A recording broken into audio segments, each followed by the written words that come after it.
Students, आज के lecture में हम लोग वर्ल्ड मैप सीरीज को डिस्कस करेंगे। उसमें हम एशिया का कंप्लीट मैप डिस्कस करेंगे और देखेंगे कि एशिया की कितनी लैंड बॉडीज और वाटर बॉडीज के साथ एसोसिएशन है, उसके अंदर कौन कौन से कंट्रीज पाए जाते हैं। और उसके बाद इंशाल्लाह इस लेक्चर के बाद आप लोग कॉम्पिटिटिव एग्जाम्स में एशिया से रिलेटेड कोई भी क्वेश्चन आ जाता है तो आप उसको जो है वो सॉल्व कर सकेंगे। इस लेक्चर के बाद आप एशिया के कंप्लीट मैप को अच्छे तरीके से समझ जाएंगे।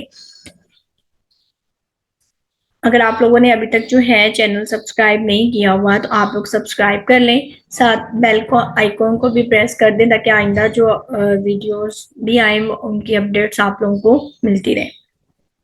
तो हम इसको सबसे पहले हम जनरल मैप को देख लेते हैं। तो यहाँ पे जो आपको ये एशिया है, ये एशिया कॉन्टिनेंट है, ठीक है, सबसे बड़ा कॉन्टिनेंट है। पिछले लेक्चर में हमने इसकी सीक्वेंस को डिस्कस किया था कि सबसे बड़ा जो है वो एशिया है, देन अफ्रीका है, अफ्रीका के बाद नॉर्थ अमेरिका है, देन साउथ अमेरिका है, फिर अंटार्कटिका है, अंटार्कटिका के बाद यूरोप और यूरोप के बाद ऑस्ट्रेलिया। अब हम लोग ये डिस्कस करेंगे कि एशिया की जो है कितनी लैंड बॉडीज के साथ और कितनी वाटर बॉडीज के साथ एसोसिएशन है। अगर आप एशिया के वेस्ट में देखें ये वाला पोर्शन, तो इसके इस पोर्शन में जो है वो यूरोप कॉन्टिनेंट है। अगर आप इसके साउथ वेस्ट में देखें तो इस यहाँ पे ये अफ्रीकन कॉन्टिनेंट के साथ मिला हुआ है। और अगर इसके नॉर्थ में देखें तो इसके जो नॉर्थ में ये वाला रीजन है इसमें आर्कटिक ओशन है। नेक्स्ट अगर आप इसके ईस्ट में देखें तो ईस्ट में जो है वो पैसिफिक ओशन है। और अगर साउथ वेस्ट की तरफ जाएं तो साउथ वेस्ट में जो है वो ये ऑस्ट्रेलियन कॉन्टिनेंट है। और फिर साउथ ईस्ट के अंदर जो है वो ये इंडियन ओशन के साथ मिला हुआ है। तो आप देख सकते हैं कि तीन वन वन जो है ये दो, 1 2 3 तीन लैंड बॉडीज के साथ मिला हुआ है, ठीक है, और 1 2 एंड 3 और तीन वाटर बॉडीज के साथ मिला हुआ है, ठीक है। Arctic ocean, Pacific ocean, Indian ocean, Asia की इन तीन वाटर बॉडीज के साथ एसोसिएशन है। और यूरोप, अफ्रीका और ऑस्ट्रेलिया इन तीन लैंड बॉडीज के साथ एसोसिएशन है। इसके बाद हम एशिया के मैप को डिस्कस कर लेते हैं। तो अगर हम एशिया के यूरोप में जाएं, सॉरी नॉर्थ में जाएं इस वाले पार्ट में, तो यहाँ ये जो है नॉर्थ की तरफ सारा रशियन कंट्रीज हैं, ठीक है। रशिया है, रशिया बहुत बड़ा कंट्री है। तो इसका जो एशिया का जो नॉर्थ है वो रशिया के ऊपर बेस करता है। अगर हम साउथ एशियन कंट्रीज को देखें कि इसके साउथ में कौन से कंट्रीज पाए जाते हैं, तो वो यहाँ से स्टार्ट होते हैं, अफगानिस्तान से, ठीक है। अफगानिस्तान से होते हुए पाकिस्तान, पाकिस्तान से होते हुए आगे नेपाल, नेपाल के बाद यहाँ पे भूटान, भूटान से फिर बांग्लादेश से होते हुए ये श्रीलंका, श्रीलंका से यहाँ पे मालदीव्स, और मालदीव से ये होता हुआ आगे इंडिया, इंडिया और फिर ये पाकिस्तान, ये ठीक है। ये जो एरिया रेड इंक के साथ मैप मार्क किया गया है, ये जो एरिया है ये साउथ एशियन कंट्रीज हैं, ठीक है, साउथ एशियन कंट्रीज हैं। ये पाकिस्तान, अफगानिस्तान, नेपाल, बांग्लादेश, श्रीलंका, मालदीव और इंडिया, ये 8 कंट्रीज जो हैं ये साउथ एशियन कंट्रीज हैं। मतलब एशिया के जो साउथ में ये वाले कंट्रीज जो हैं पाए जाते हैं। देखेंगे कि एशिया के जो है वो ईस्ट में कौन कौन से जो है वो रीजन पाए जाते हैं। तो एशिया के जो ईस्ट में यहाँ से स्टार्ट होता है, ठीक है, चाइना से, चाइना से होता हुआ ये मंगोलिया, ठीक है, मंगोलिया के बाद यहाँ से नॉर्थ कोरिया, साउथ कोरिया, तो यहाँ पे जापान भी आता है, ठीक है, जापान, और यहाँ पे फिर ताइवान। ये जो है ये वाले जो यहाँ पे ग्रीन लाइन से मार्क किए गए हैं ये एशिया के जो है वो ईस्ट में पाए जाते हैं, ठीक है। ये ईस्ट एशियन कंट्रीज हैं।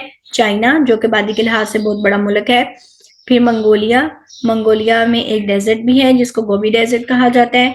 यहाँ से फिर नॉर्थ कोरिया और साउथ कोरिया ये बिल्कुल साथ साथ पाए जाते हैं। जापान है, जापान के बाद ताइवान है। अब ये वाले जो कंट्रीज हैं ये एशिया के ईस्ट में पाए जाते हैं, इसको ईस्ट एशियन कंट्रीज कहा जाता है। डिस्कस करेंगे जो कि इसके साउथ ईस्ट में पाए जाते हैं, ठीक है, साउथ एशियन कंट्रीज। तो वो यहाँ से स्टार्ट होते हैं म्यांमार से, ठीक है, म्यांमार, वियतनाम, मैनीला, ठीक है, यहाँ पे ये सारे जो है इंडोनेशिया, ठीक है, ये जो कंट्रीज हैं इसको कहते हैं साउथ ईस्ट में पाए जाते हैं, ठीक है। ये साउथ ईस्ट एशियन कंट्रीज हैं, जिसमें म्यांमार है, म्यांमार के साथ जो है ये वियतनाम है, साथ लाओस है, ठीक है, थाईलैंड है, कंबोडिया है। ये जो 5 कंट्रीज हैं ये सारे एक साथ पाए जाते हैं, ठीक है, साथ साथ। फिर उसके बाद मलेशिया है, मलेशिया के साथ छोटा सा है एक सिंगापुर है, देन फिलीपाइंस है और इंडोनेशिया है। तो ये जो सारे कंट्रीज हैं ये साउथ ईस्ट एशियन कंट्रीज हैं। के बाद अब यहाँ से जो काजाकिस्तान से ये जो एरिया स्टार्ट हो रहा है, ठीक है, काजाकिस्तान, और यहाँ से किर्गिजिस्तान, ताजिकिस्तान और तुर्कमेनिस्तान और उज़्बेकिस्तान, ये वाला जो एरिया है ये कहलाता है सेंट्रल एशिया कंट्रीज, ठीक है, ये सेंट्रल एशिया कहलाता है। तो सेंट्रल एशिया के अंदर जो है टोटल 5 कंट्रीज हैं, काजाकिस्तान, किर्गिजिस्तान, ताजिकिस्तान, तुर्कमेनिस्तान और उज़्बेकिस्तान, ठीक है। ये जो 5 कंट्रीज हैं इन्हें कहते हैं सेंट्रल एशियन कंट्रीज। उसके बाद आ जाता है मिडल ईस्ट। तो मिडल ईस्ट में कौन कौन सा जो है कंट्रीज आते हैं वो यहाँ से, ठीक है, तुर्की, तुर्की के बाद यहाँ पे इजिप्ट, यहाँ पे सऊदी अरेबिया, और यहाँ से होता हुआ ये जो ईरान, ठीक है। ये जो एरिया है ये क्या कहलाता है, ये मिडल ईस्ट, एशिया का मिडल ईस्ट एरिया में ये सारे जो हैं ये कंट्रीज आते हैं। और कौन कौन से कंट्रीज हैं, तुर्की है, तुर्की के बाद यहाँ पे लिबनान है, साइरिया है, कवेत है, सऊदी अरेबिया है, यमन है, ओमान है, और ये जो ईरान है, ये सारे कंट्रीज जो है ये मिडल ईस्ट कंट्रीज कहलाते हैं। तो अब आप लोग देख सकते हैं यहाँ पे हम लोगों ने ये ईस्ट एशियन कंट्रीज हैं, ये साउथ एशियन कंट्रीज हैं, ये वाले सॉरी ये साउथ ईस्ट एशियन कंट्रीज हैं, ये साउथ एशियन कंट्रीज हैं, ये सेंट्रल एशिया में ये 5 कंट्रीज ये सेंट्रल एशिया में आते हैं और ये मिडल ईस्ट में आते हैं। और जो एशिया के जो नॉर्थ में है वो बेस जो है वो रशिया पे बेस करता है। तो अब इसको जो है इस तरह मतलब जनरल पढ़ने के बाद अब हम हर रीजन को, ठीक है, थोड़ा सा डिटेल से पढ़ लेते हैं ताकि आपको जो है इसके हवाले से बेटर अंडरस्टैंडिंग डेवलप हो सके। तो सबसे पहले जो है हम वो मिडल ईस्ट रीजन को डिस्कस करेंगे डिटेल के साथ। तो हम लोग डिस्कस करते हैं, ठीक है। तो इसमें अगर हम देखा जाए तो मेजर कंट्री जो है वो ईरान है, ठीक है, ईरान, और ईरान का जो कैपिटल है वो तेहरान है। उसके बाद अगर हम पर्शियन गल्फ को क्रॉस करते हुए इस साइड पे आए तो हमारे पास सऊदी अरेबिया है मेजर कंट्री, ठीक है, जिसका कैपिटल रियाद है। और उसके साथ ही जो है बाउंड्री कंट्री जो है यूनाइटेड अरब एमिरेट्स है, जिसका जो कैपिटल है वो अबू धाबी है। उसके बाद अगर हम यहाँ पे ईस्ट की जो है यहाँ पे साउथ की तरफ आए तो अरेबियन सी की तरफ ओमान है हमारे पास, जिसका कैपिटल क्या है, मस्कत है। और उसके बाद जो है यमन है साथ बॉर्डरिंग कंट्री, जिसका कैपिटल जो है वो सना है। उसके बाद सऊदी अरेबिया की बॉर्डरिंग कंट्री को देखें, ईरान और सऊदी अरब बॉर्डरिंग कंट्री तो इराक है हमारे पास, और इराक का जो कैपिटल है वो बगदाद है। और उसके साथ एक छोटा सा कंट्री है कुवैत, है, जिसका कैपिटल कुवैत सिटी है। और पर्शियन गल्फ को क्रॉस करते हुए आइलैंड कंट्रीज है हमारे पास छोटे छोटे, जो कि बहरीन है, ठीक है, बहरीन का जो कैपिटल है वो मनामा है। और साथ ही एक और आइलैंड कंट्री है कतर, जिसका जो कैपिटल है वो दोहा है। तो ये छोटे छोटे कंट्रीज हैं। अगर उसके बाद हम यहाँ पे रेड सी को क्रॉस करते हुए आए, रेड सी को क्रॉस करते हुए आए तो हमारे पास यहाँ पे इजिप्ट है, ठीक है, जिसका कैपिटल क्या है, कायरो। और जो इजिप्ट है वो ट्रांस कॉन्टिनेंटल कंट्री है, मतलब कि ये एशिया और अफ्रीका दोनों में आता है। उसके बाद अगर यहाँ पे इराक के बॉर्डरिंग कंट्रीज को देखें तो हमारे पास जोर्डान है, ठीक है, जोर्डान का जो कैपिटल है वो ओमान है। उसके बाद एक और छोटा सा कंट्री है इसराइल, जिसका कैपिटल जो है वो जेरूशलम है। और उसके बाद ही एक साथ एक और छोटा सा कंट्री है लिबनान, लिबनान का जो कैपिटल है वो बैरूत है। बैरूत के बाद साथ ही एक और कंट्री है साइरिया, साइरिया। और साइरिया के बाद जो है देखा जाए तो एक तुर्की, जिसके एक साइड पर ब्लैक सी है और दूसरी साइड पर मेडिटेरेनियन सी है। और तुर्की का जो कैपिटल है वो अंकारा है। और तुर्की के साथ एक छोटा सा कंट्री पाया जाता है सिप्रस, जिसका जो कैपिटल है वो निकोशिया है। तो ये जो सारे कंट्रीज हैं ये जो है मिडल ईस्ट रीजन में आते हैं। और इन कंट्रीज की जो है बहुत ज्यादा इंपॉर्टेंस है, और इम्पोर्टेंस इसकी ऑयल और गैस प्रोडक्शन की वजह से है, जो कि पूरे वर्ल्ड में सेंट्रल पोजीशन रखता है, ठीक है। ऑयल और गैस की प्रोडक्शन की वजह से मिडल ईस्ट कंट्रीज की पूरे वर्ल्ड के अंदर बहुत ज़्यादा इम्पोर्टेंस है। तो ये Iran, Oman, Yemen, Saudi Arabia, Iraq, तुर्की, इजिप्ट, जॉर्डान, ठीक है, लिबनान, ये सारे छोटे छोटे कंट्रीज, बहरीन, कुवैत वगैरह, ये सारे मिडल ईस्ट रीजन में आते हैं। आपने इनके कैपिटल्स को भी ज़हन नशीन कर लेना है, ठीक है। अब हम जो नेक्स्ट है वो हम सेंट्रल एशियन रीजन को देखें तो हमारे पास यहाँ पे जो है 5 कंट्रीज हैं इसके अंदर। इसका जो सबसे बड़ा कंट्री है वो काज़ाख्स्तान है, ठीक है, काज़ाख्स्तान। और काज़ाख्स्तान के बाद जो है एक कंट्री किर्गिज़स्तान, उज़्बेकिस्तान, तुर्कमेनिस्तान और ताजिकिस्तान। ये जो है हमारे पास जो है ये मेजर कंट्रीज हैं इस रीजन के। उसके बाद अगर हम देखा जाए इनके कैपिटल्स के बारे में देखा जाए तो काज़ाख्स्तान का जो कैपिटल है वो आस्ताना है। उसके बाद किर्गिज़स्तान का जो कैपिटल है वो बिश्केक है। ताजिकिस्तान का जो कैपिटल है वो दुशांबे है। उज़्बेकिस्तान का जो कैपिटल है वो ताशकंद है। उसके बाद तुर्कमेनिस्तान का जो कैपिटल है वो अशगाबत है, ठीक है। तो ये जो है 5 मेजर जो है वो सेंट्रल एशियन कंट्रीज हैं। और काज़ाख्स्तान की जो इन सेंट्रल एशियन कंट्रीज की जो है वो नेचुरल रिसोर्सेज के लिहाज से या गैस रिजर्व्स के लिहाज से पूरे वर्ल्ड के अंदर बहुत ज़्यादा इंपॉर्टेंस है और इसकी हिस्टोरिकल जो है इम्पोर्टेंस भी बहुत है। अब इसमें देखा जाए तो काज़ाख्स्तान जो है ये दुनिया का सबसे बड़ा लैंड लॉन्ग कंट्री है, ठीक है। और जो इसमें जो जितने भी कंट्रीज सारे लैंड लॉक कंट्रीज हैं। और उज़्बेकिस्तान जो है इसको डबल लैंड लॉक कंट्री भी कहा जाता है क्योंकि इसके सराउंडिंग्स में जितने भी कंट्रीज पाए जाते हैं वो सारे के सारे क्या हैं, लैंड लॉक कंट्रीज हैं। इसलिए उज़्बेकिस्तान को जो है वो डबल लैंड लॉक कंट्री भी कहा जाता है। अब ये काज़ाख्स्तान जो है ये लैंड लॉक कंट्री है। तो इसको जो है इस एशिया में 2 ऐसे कंट्रीज हैं जो कि के से स्टार्ट होते हैं, काज़ाख्स्तान और किर्गिज़स्तान।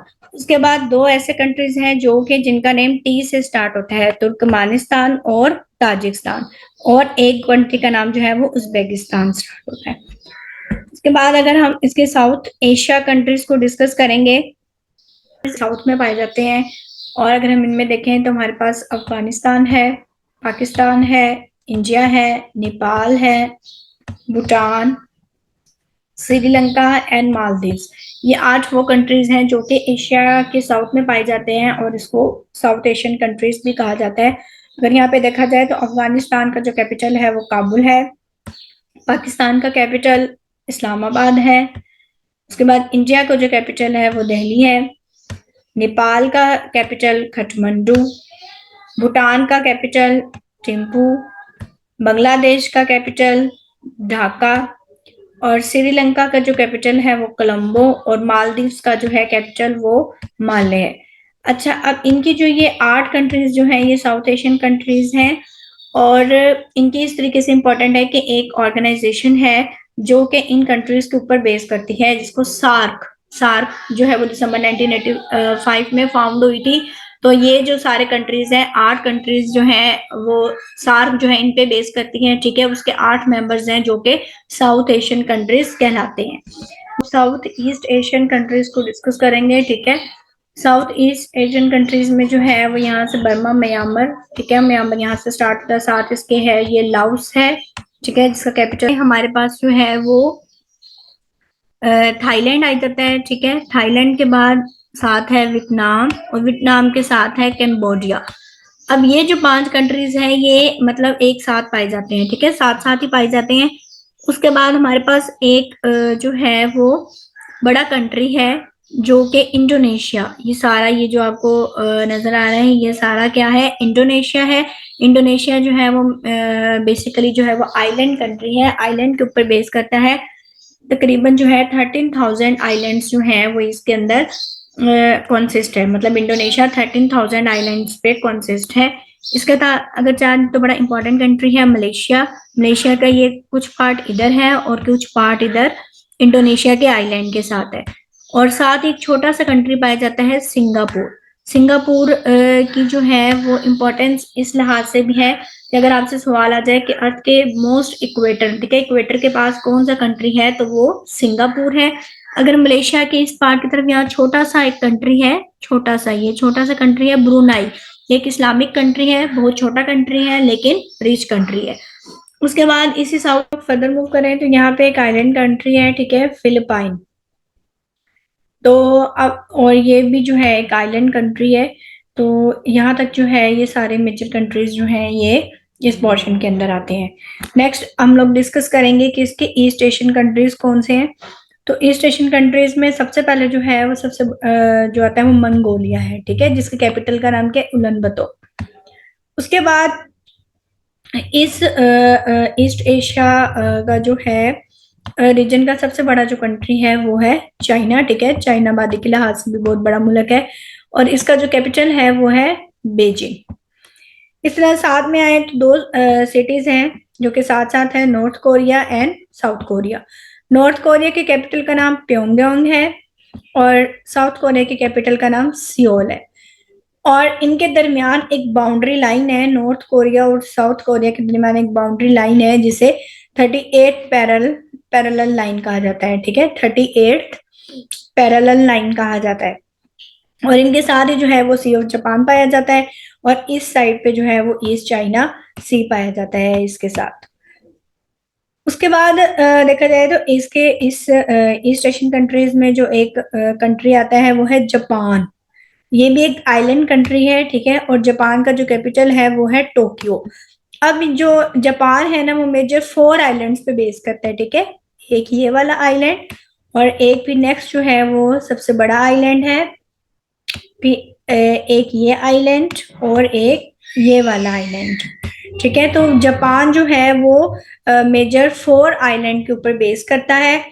अब जापान की भी जो है अगर इसकी हिस्ट्री को पीछे देखा जाए तो हिस्ट्री के लिहाज से भी ये बड़ा इम्पोर्टेंट सिटी है कि यूएसए ने जो था वो 1945 में इस पे जो है यूरेनियम बम गिराया था। जो यूरेनियम बम गिराया था ना वो इसके सेकंड वाले आइलैंड पे गिराया था जिसको हंशू आइलैंड भी कहा जाता है। और इसी का ही एक सिटी था हिरोशिमा जिसके ऊपर पहला यूरेनियम बेस्ड यूएसए ने बम गिराया था और उस बम का नाम था लिटिल बॉय। उसके बाद जो दूसरा उन्होंने बम गिराया था यूरेनियम बेस वो इस चौथे आइलैंड पे गिराया था और इसी आइलैंड का एक सिटी है नागासाकी जिसके ऊपर जो है वो बम गिराया गया था और उस बम का नाम था फैट मैन। तो ये चीजें जो हैं ये जापान के लिहाज से इम्पोर्टेंट है। उसके बाद अगर यहाँ ईस्ट चाइना सी से आगे जाते जाए तो साउथ चाइना सी आता है और जो साउथ चाइना सी है वो बड़ा इंपॉर्टेंट है। आपने पहले भी डिस्कस किया होगा कि लार्जेस्ट जो सी इन द वर्ल्ड है वो साउथ चाइना सी है और उसको लेकर डिफरेंट कंट्रीज के दरमियान जो है वो कशमकश रहती है। तो यहाँ तक जो थे हम लोगों ने एशिया के मैप को अलहदा अलहदा हर चीज को हमने डिटेल से डिस्कस कर लिया है। आपने इनके जो है अच्छे तरीके से इसको जहन नशीन कर लेना है और इससे इम्पोर्टेंट जो भी चीजें थी वो मैंने इसके अंदर बता दी हैं। आप इसको एक दफा अच्छे जहन नशीन कर लेंगे तो इंशाल्लाह कम्पिटिटिव एग्जाम में इसके अकॉर्डिंग कोई भी क्वेश्चन आ जाएगा तो आप उसको सॉल्व कर सकेंगे। अगर आप लोगों को वीडियो अच्छी लगी है तो काइंडली सब्सक्राइब लाजमी कीजिएगा और लाइक एंड कमेंट भी कर दीजिएगा और इसके अलावा बेल आइकन प्रेस करेंगे तो आइंदा आने वाली हर वीडियो का आपको नोटिफिकेशन मिलता रहेगा। जज़ाकल्लाह।